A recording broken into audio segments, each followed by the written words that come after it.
On the warm coast of Florida, right beside the bright blue Atlantic Ocean, stands a mansion that looks almost unreal. From far away, it seems like it was taken from a fairy tale. Its walls shine in the sun, its long hallways glow with gold accents, and its marble floors sparkle like light on water. But this is not a castle from a storybook. This is Mar-a-Lago, one of the most famous and most controversial mansions in the United States. Many people see Mar-a-Lago today and think about politics, arguments on the news, or court cases. But before all that noise and attention, this mansion began as something very different. It started as the dream of one woman, a woman who had everything except the one thing she wanted most: to belong. That woman was Marjorie Merriweather Post. She built this palace during some of the hardest times in American history. While millions of families struggled through the Great Depression, while soldiers left home to fight in wars, and while poverty spread across the country, inside Mar-a-Lago, crystal chandeliers glowed brighter than the hopes many families carried. People danced, laughed, and enjoyed huge feasts while the rest of the nation dealt with worry and hardship. The mansion became a world inside a world, beautiful, shining, and separate. But Mar-a-Lago was never just a pretty house. It was also a place where powerful people gathered. Later in its life, famous leaders visited. Quiet deals were made, political conversations whispered through its rooms, and history changed behind its heavy doors. Over the years, the same hallways that once heard toasts for peace would become filled with discussions about court cases, investigations, and dangerous secrets. How did one mansion shift from being a golden escape to becoming a symbol of conflict, anger, and national division? And what truths still hide behind its locked rooms? To understand that story, we must begin with Marjorie Merriweather Post, the heiress who had almost everything, except the acceptance she craved. A woman with wealth, but without belonging. The mansion rises from the Florida coast, like something transported from another world. It stretches across 17 acres of land, reaching from the ocean on one side to the calm waters of the Intracoastal Waterway on the other. Inside, there are 128 rooms, 58 bedrooms, and 33 bathrooms. The ceilings are covered in gold leaf that catches the sunlight every morning. The marble floors were brought over from across the ocean. Everything about the place announces wealth. But long before it became a club, a presidential getaway, and a political battleground, it was the answer to a question that followed Marjorie Merriweather Post throughout her life. How do you enter a world that refuses to let you in? Marjorie, born in 1887, inherited the Postum Cereal Company, the business that later grew into General Foods. When her father died in 1914, she became one of the wealthiest women in the entire country at only 27 years old. Her fortune was enormous. Even though the exact number changed with the markets, by the early 1920s it was worth billions in today's money. With that kind of money, Marjorie could buy nearly anything she desired. She owned several large estates. She sailed around the world on private yachts. She filled her homes with rare art, beautiful furniture, and museum-level collections. She even married 4 times. Money helped her attract husbands, but it could not keep them. Still, all her wealth could not give her the one thing she wanted more than anything: unquestioned acceptance into America's oldest, most exclusive high society circles. The problem was not her personality. She was polite, educated, and generous. The problem was her money, or rather, where her money came from. Her wealth came from cereal, breakfast cereal, boxes of simple food sold to everyday families. This was not the right kind of money to the old families who ruled high society. Families like the Vanderbilts, who built railroads. Families like the Astors, whose names were written into American history. These were the families who passed fortune from generation to generation. They believed their wealth made them special. Elite, refined, superior. In their eyes, Marjorie was new money. Someone whose wealth came too fast, too recently, and from something too ordinary. She was invited to their gatherings, but not to everything. People were polite, but not warm. She was inside the circle, yet not truly inside it. There was always a quiet distance around her, and it hurt. No matter how much she donated, how beautifully she dressed, or how many priceless treasures she collected, she could not cross that invisible line. Her serial money was treated like it was less serious, less noble, less worthy. This wound shaped her life. It pushed her choices, and eventually it inspired her greatest creation, Mar-a-Lago. Her mansion was her answer. To understand why she built such an enormous palace, you must understand how deeply she wanted to prove she belonged. Mar-a-Lago was not just a winter home. It was a message carved into stone, decorated with gold, and stretched from sea to lake. It said, "You may never let me in, but you will never forget me." The location was chosen on purpose. In the 1920s, Palm Beach, Florida, was becoming the winter playground of the rich. The climate was warm, the beaches were beautiful, and the biggest houses belonged to the very same families who made Marjorie feel like an outsider. So she decided that if she could not join them easily, she would create something so breathtaking that it would sit above all their homes. Something bigger, grander, brighter, and completely unforgettable. Around 1924, she bought a long stretch of land on the narrow barrier island of Palm Beach. It stretched from the roaring Atlantic Ocean all the way across to Lake Worth. This special shape inspired the mansion's Spanish name, Mar-a-Lago, which means sea to lake. She hired two gifted designers, architect Marion Sims Wyeth and designer Joseph Urban. Her instructions were bold and precise. She wanted a palace inspired by Spanish and Moorish styles, but bigger and more confident, something that felt proudly American in its size and ambition. She wanted hand-painted tiles from across the world. She wanted ceilings covered in gold. She wanted a tower that sailors could see from far out on the ocean. She wanted rooms filled with silk, marble, and carvings that looked like they came from royal castles. She said in her own way, "Build me something no one can dismiss." And in 1925, the construction began. A fantasy begins to rise from the sand. Between 1925 and 1929, Mar-a-Lago slowly took shape. This was not normal construction.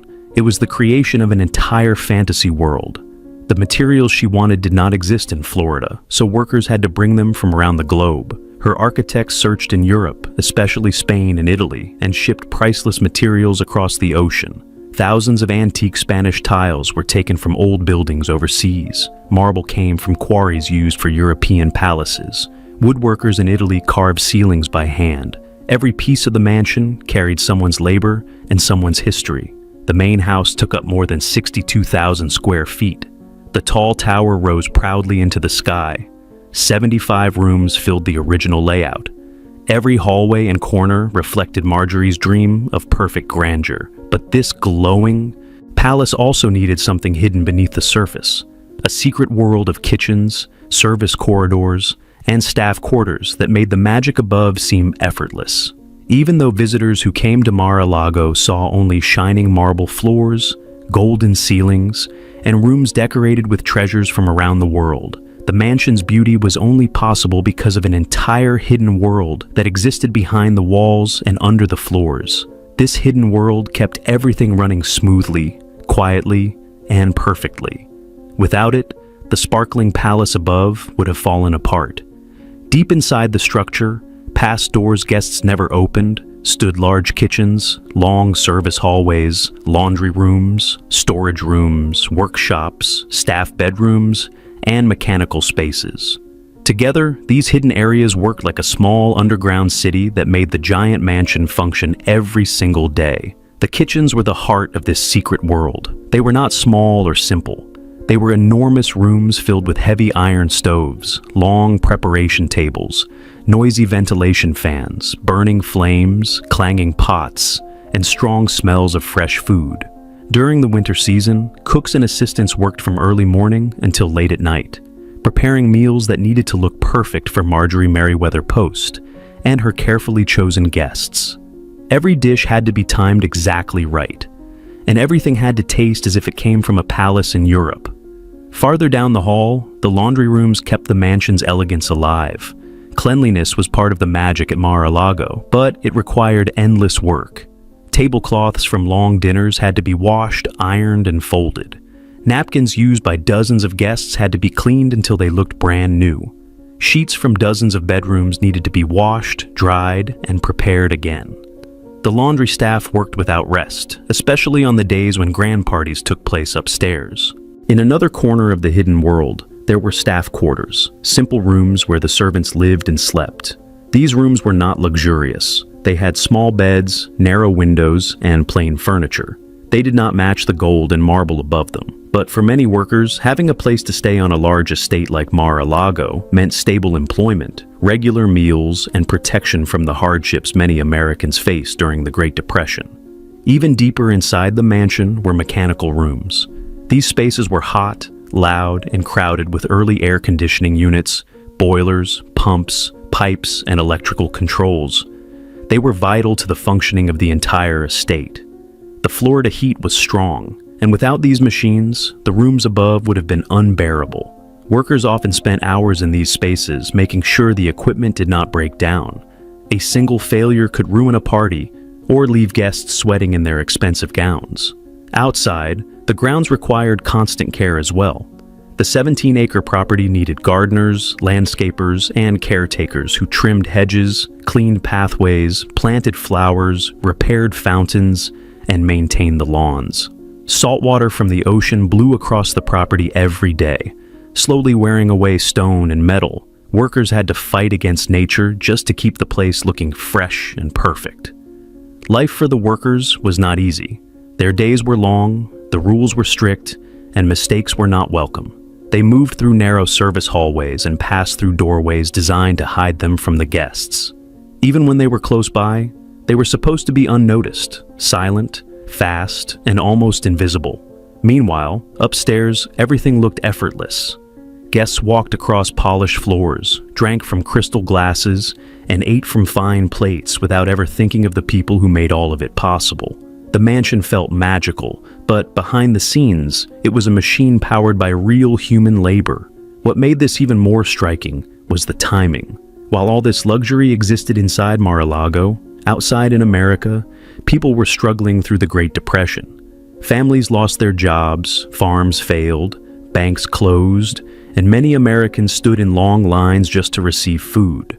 Yet inside the mansion, parties continued, and the sound of music drifted through the halls as if the troubles of the outside world did not matter. Workers who built the mansion experienced even harsher conditions. Many of them were Black and Hispanic laborers who worked under the hot Florida sun for very modest wages. They carried heavy stone, mixed cement, climbed scaffolding, and carved details for hours each day. Some came home exhausted. Others suffered injuries from falls or sharp tools. Yet their names were rarely recorded. The history books celebrating Marjorie Merriweather Post and her architects rarely mention the workers who shaped the walls, floors, and ceilings with their hands. When construction finally ended in 1929, Mar-a-Lago had cost millions of dollars. In today's value, that amount would equal more than $150 million. And this price did not include the upkeep required to maintain the mansion's beauty. Even before the first major event took place, Marjorie knew that caring for this estate would require a fortune every year. Still, she believed it was worth it. She believed she had created a masterpiece, something that would make the old money families of America finally respect her. She imagined the house as a symbol of her taste, her power, and her place in the world. But the timing could not have been worse.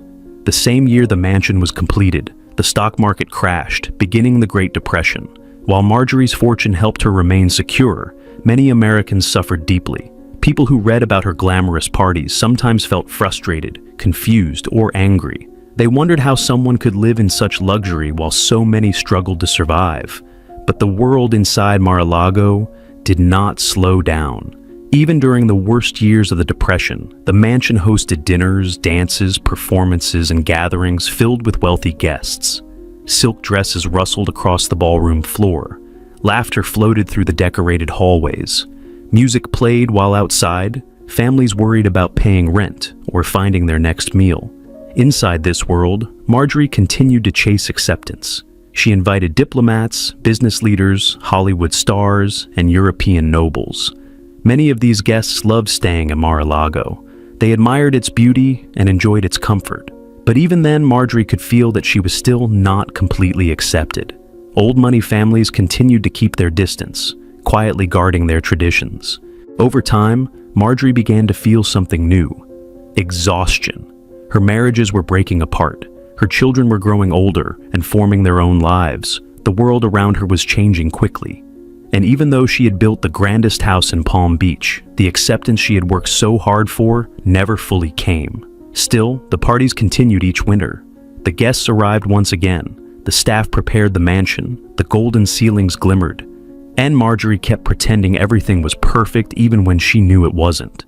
The outside world, however, was preparing for something that would change everything: war.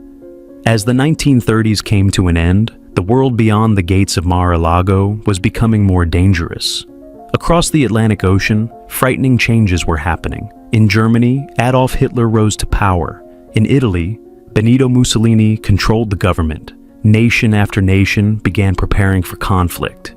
Tension-filled newspapers all over the world. People talked in worried voices about the possibility of another global war. Inside Mar-a-Lago, however, the mood stayed bright and warm. The parties continued. Music still echoed through the ballroom. Guests still arrived in elegant clothes. But even inside this beautiful escape, people could sense that the world was shifting. Conversations at dinner often turned toward world events. Some guests argued that America should stay out of European problems. Others feared that ignoring trouble would only make it reach American shores sooner. By the time World War II officially began in 1939, even Marjorie Merriweather Post could no longer pretend that nothing was changing. She had always filled her home with confidence and celebration, but the war forced her to look at Mar-a-Lago in a different way. She began to wonder whether a palace built for parties still belonged in a world shaken by fear, violence, and loss. For the first time, she considered whether her mansion had another purpose, one beyond her own social dreams. But before she could answer those questions, the United States entered the war. America joins the fight. On December 7th, 1941, the Japanese military attacked Pearl Harbor in Hawaii. The strike destroyed American ships, killed thousands of soldiers, and shocked the entire country. The very next day, the United States declared war and officially entered World War II. Almost immediately, everything changed. Young men, including sons of wealthy families and relatives of workers, joined the military or were drafted. Factories stopped making luxury goods and began building weapons, aircraft, ships, and supplies for soldiers overseas. The government asked Americans to save gasoline, sugar, butter, rubber, and metal. People everywhere started living more simply and more carefully. Even Palm Beach, the land of endless sunshine and million-dollar mansions, felt the impact. Wealthy families dimmed their lights at night so enemy submarines wouldn't spot. The coastline.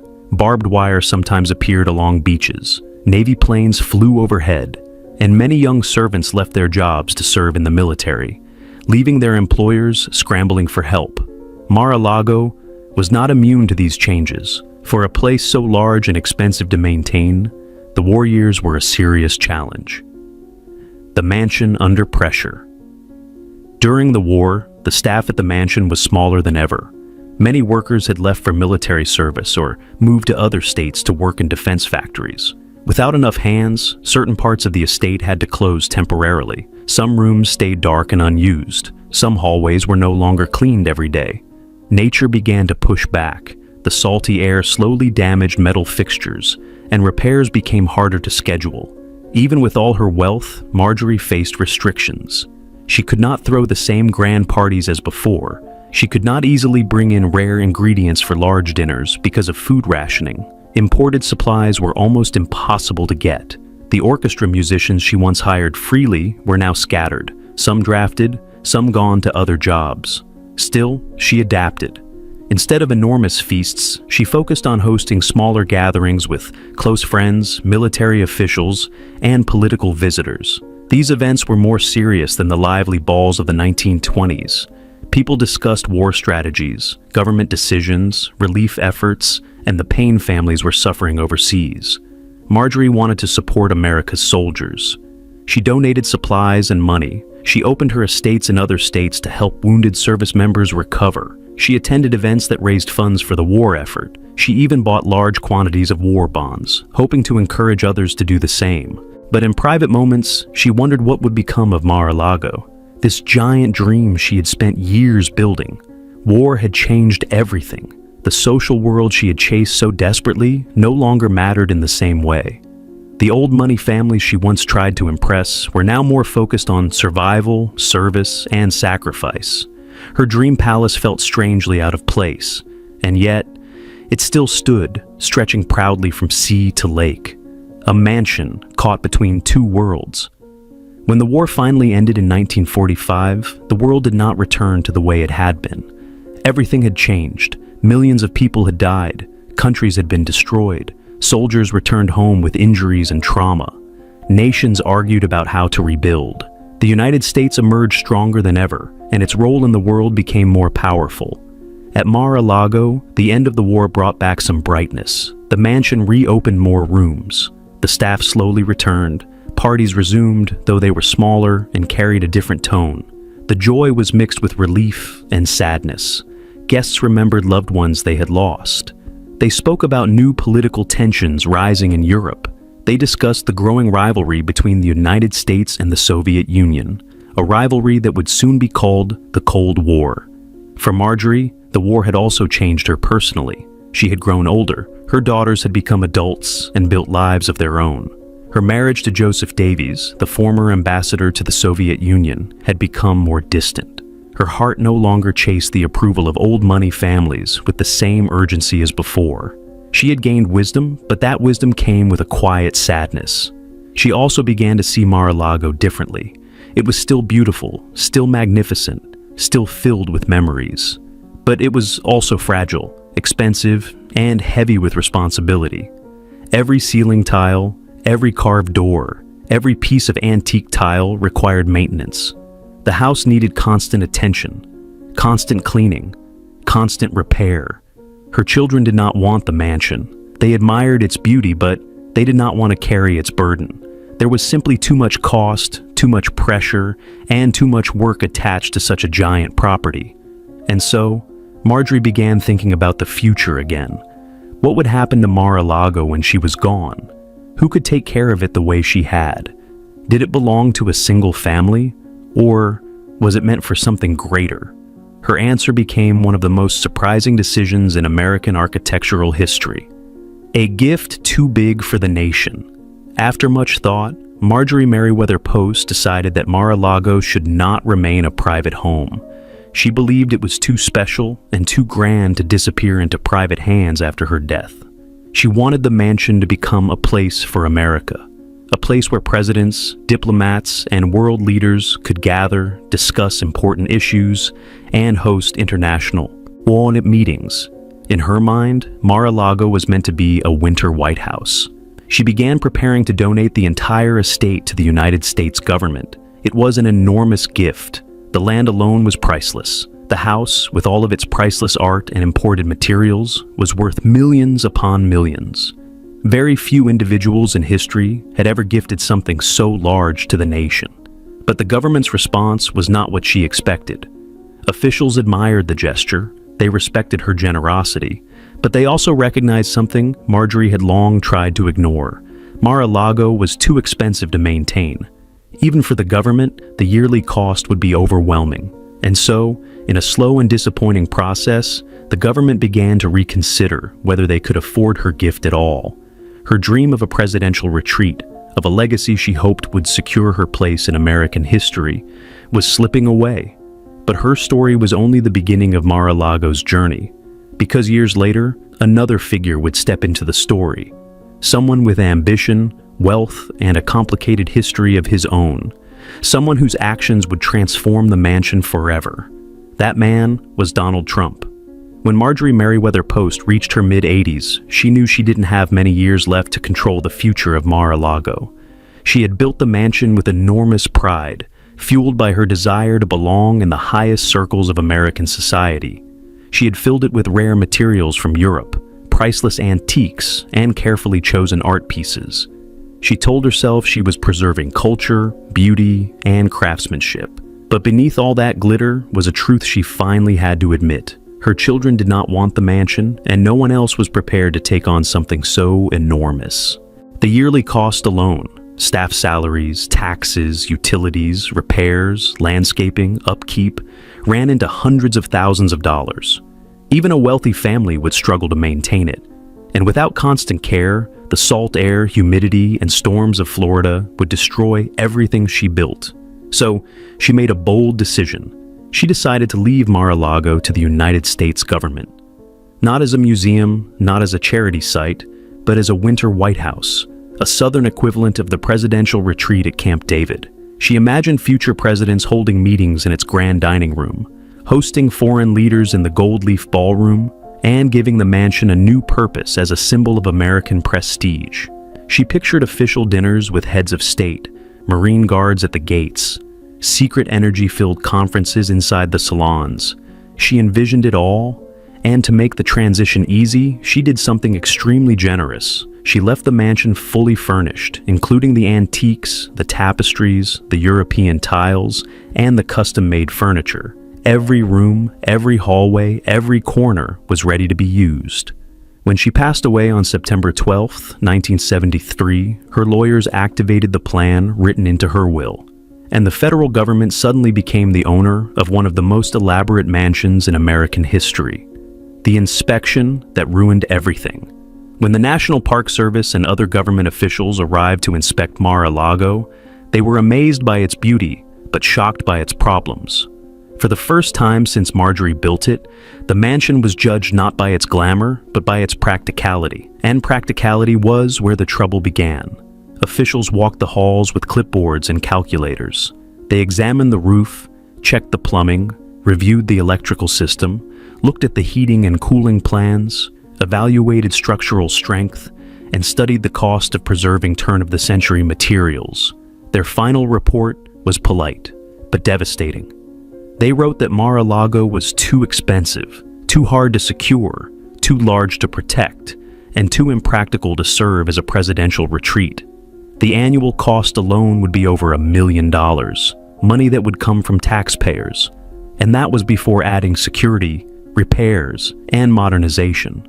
The location also made security almost impossible. Mar-a-Lago sat on a narrow barrier island with public beaches nearby, two large bodies of water on each side, and multiple access points that could not be sealed without destroying the character of the estate.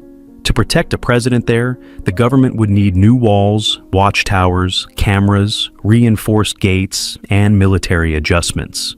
It would no longer look like a grand Mediterranean palace. It would look like a fortress. In addition, officials worried about emergencies. What if a hurricane hit?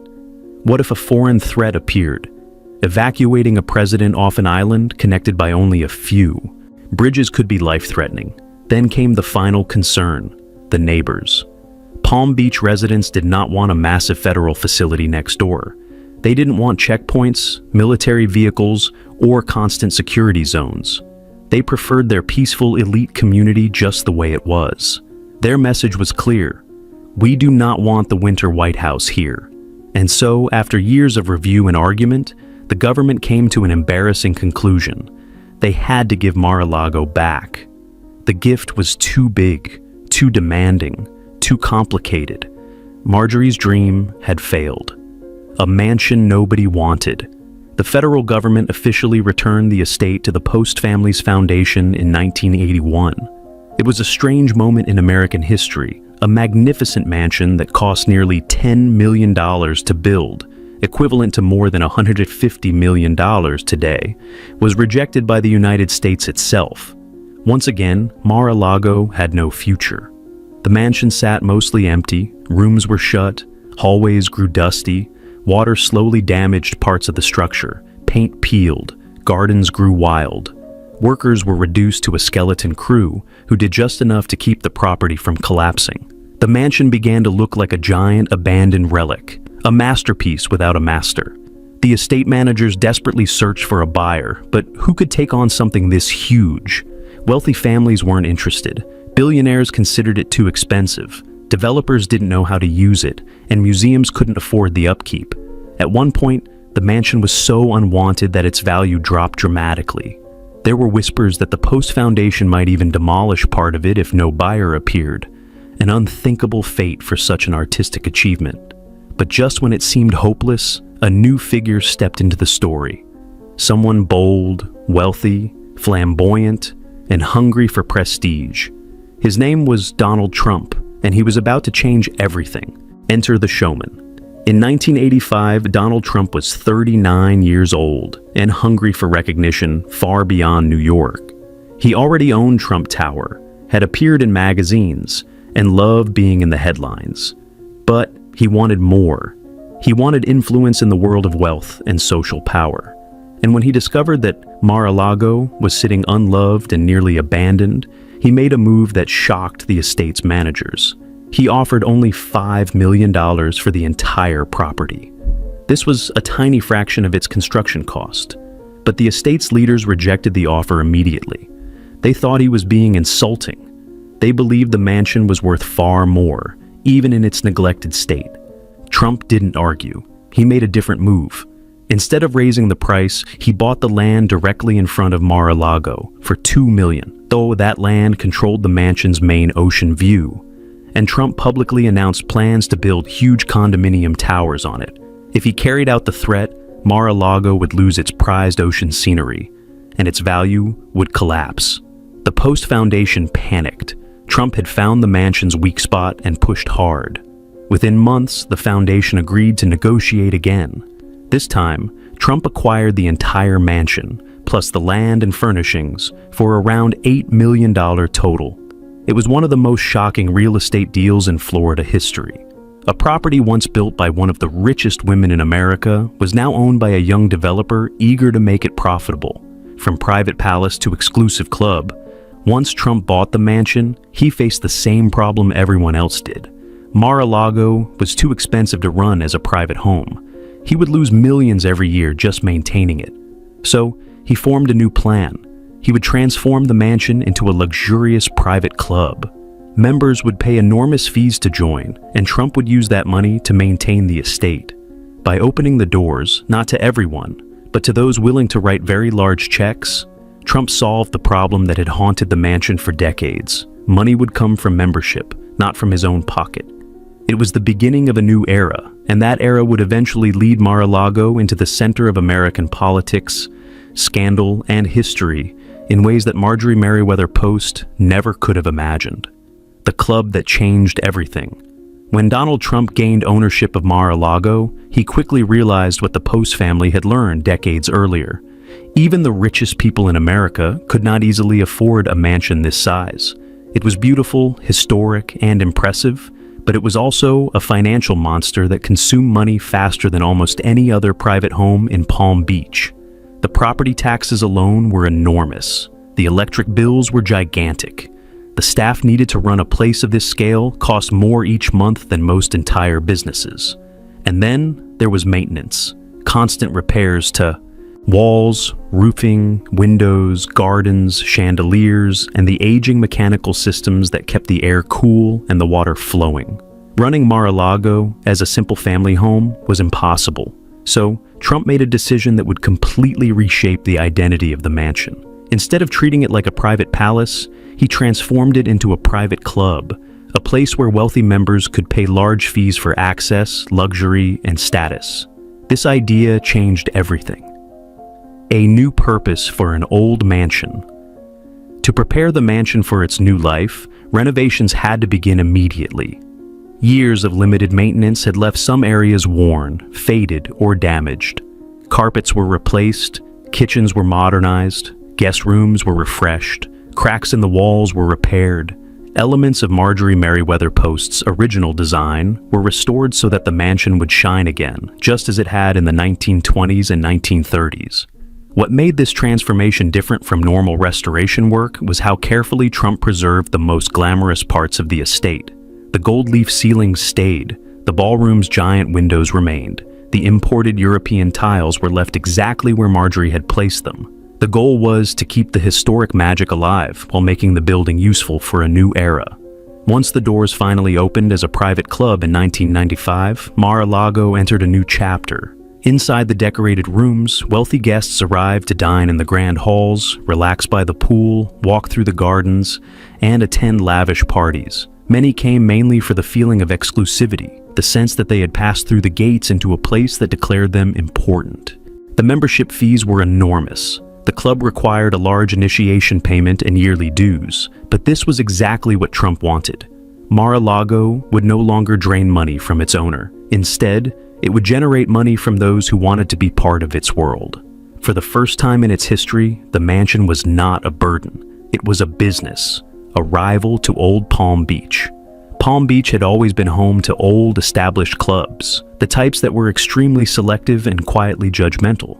Some of those clubs, with members who came from generations of old wealth, had earlier rejected Trump's applications.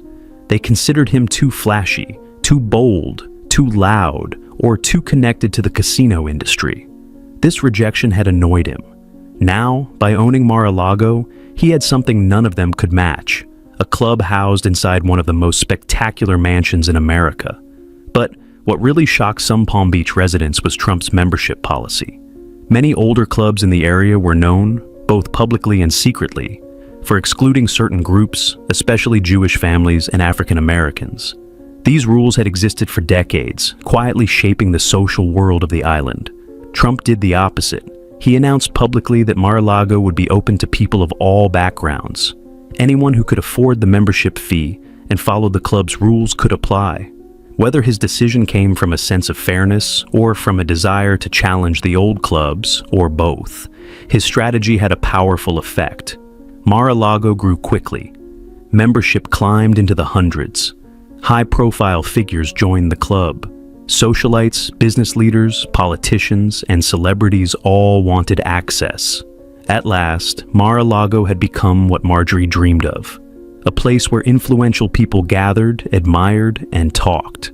But the mansion was about to enter an even greater spotlight, one so bright that it would change its meaning forever. A stage for power.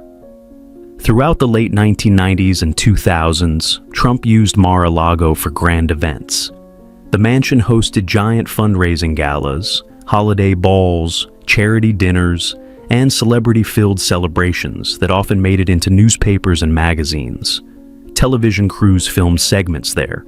Photographers took pictures against the golden walls. Even people who had never set foot in Palm Beach recognized the famous entrance hall or the ornate ballroom from news stories and social media photos. The mansion's image grew into a symbol of status and a symbol of Trump's growing brand.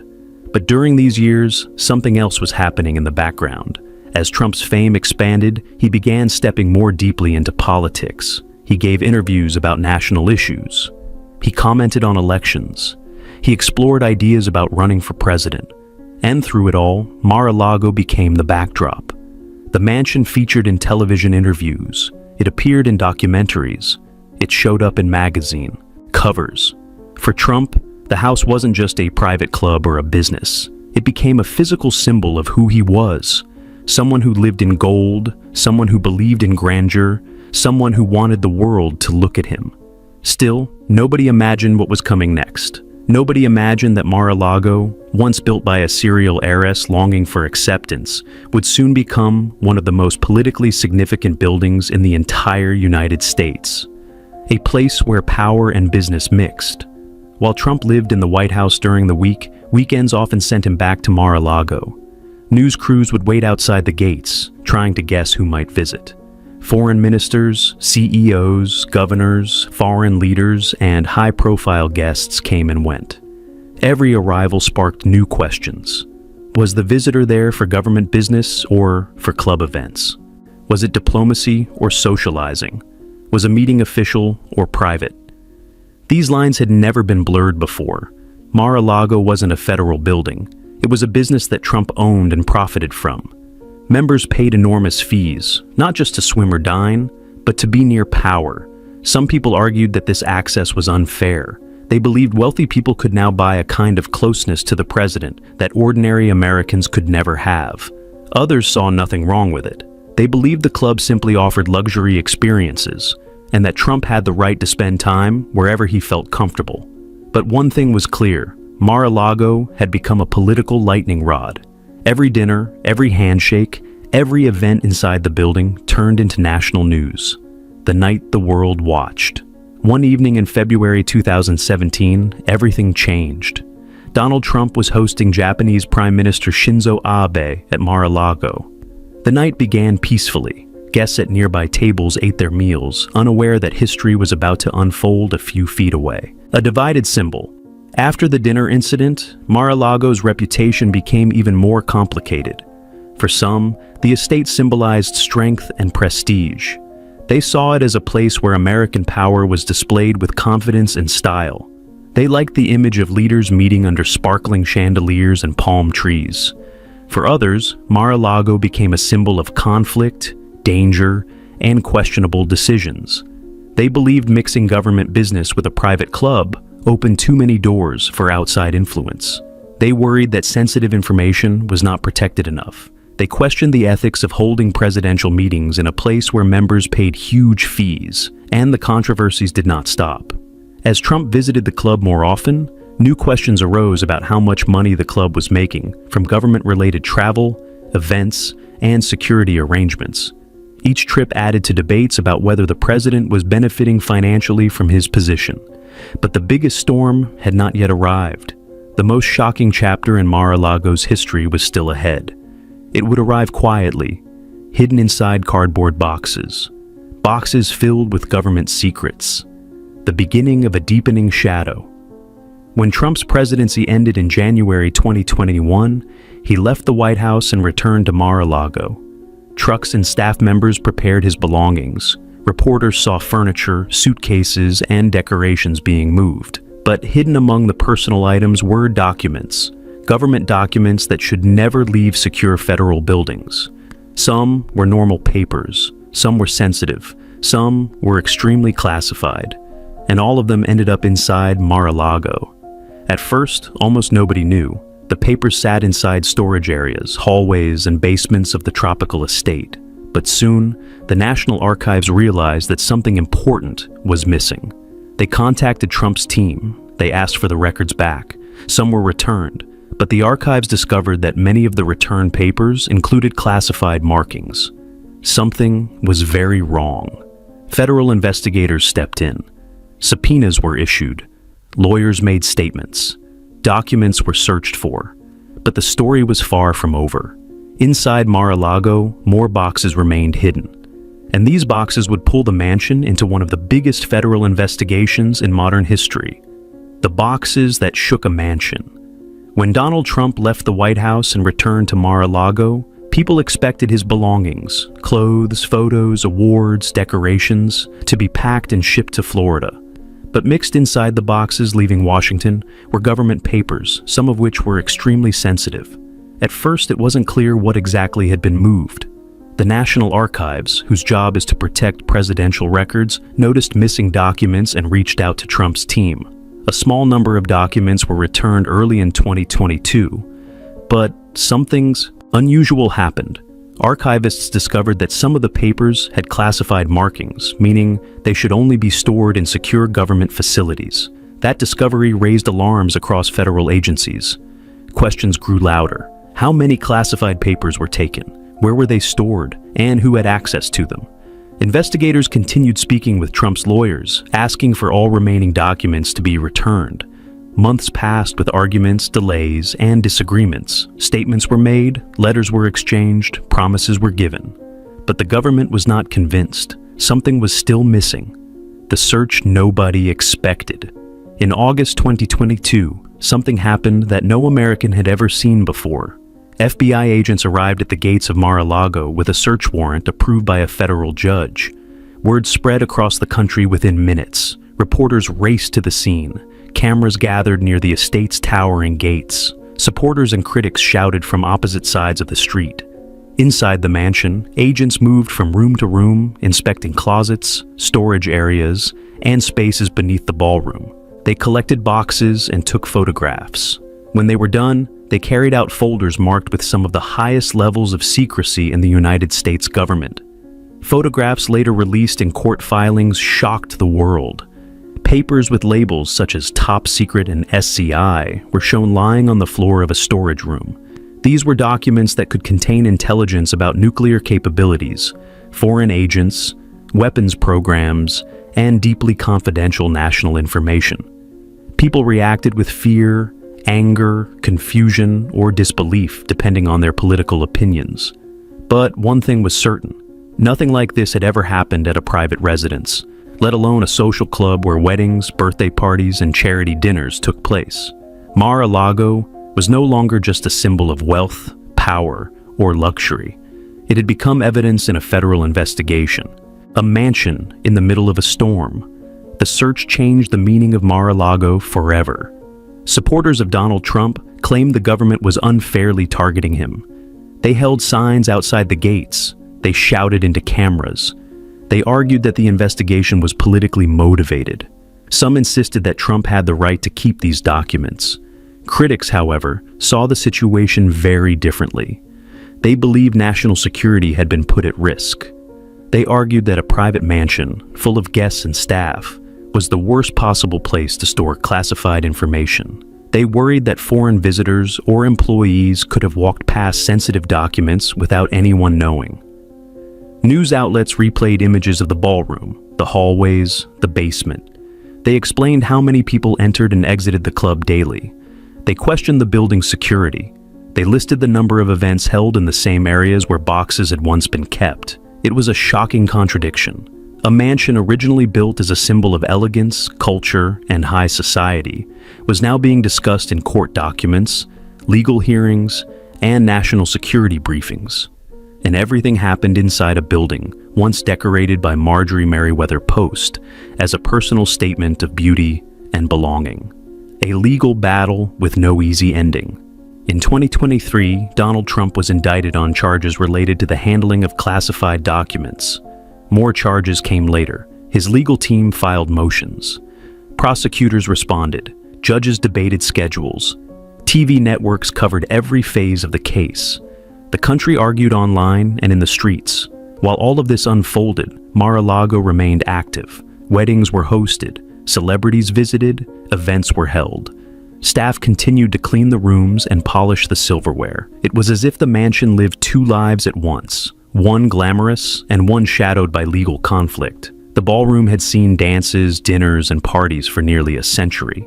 Now it appeared in legal filings as a place where sensitive government information might have been stored. The same gold-paneled rooms that once welcomed foreign leaders now appeared in illustrations for federal court documents. The mansion had become a troubled symbol of a nation divided. To some, it was a sign of political strength. To others, a sign of dangerous carelessness. But beneath all the noise, one undeniable truth remained. Mar-a-Lago was never built for this. The people behind the walls. While the world argued about politics, legal documents, and classified pages, the everyday workers of Mar-a-Lago continued their routines. These workers, housekeepers, cooks, gardeners, security guards, maintenance staff, had nothing to do with political battles, yet they lived through them constantly. They cleaned rooms where journalists waited outside the gates. They served dinners while news helicopters flew overhead. They navigated both angry protesters and cheering, supporters on their way to work. Their everyday tasks kept the mansion functioning, but their lives were affected by national drama they never chose. The truth was simple. Without these workers, Mar-a-Lago would collapse. Their hands kept the dream running long after the dreamers were gone. The final reflection. Nearly 100 years after Marjorie Merriweather Post began building the mansion, Mar-a-Lago had passed through many identities. It was a symbol of a woman's desire to enter elite society.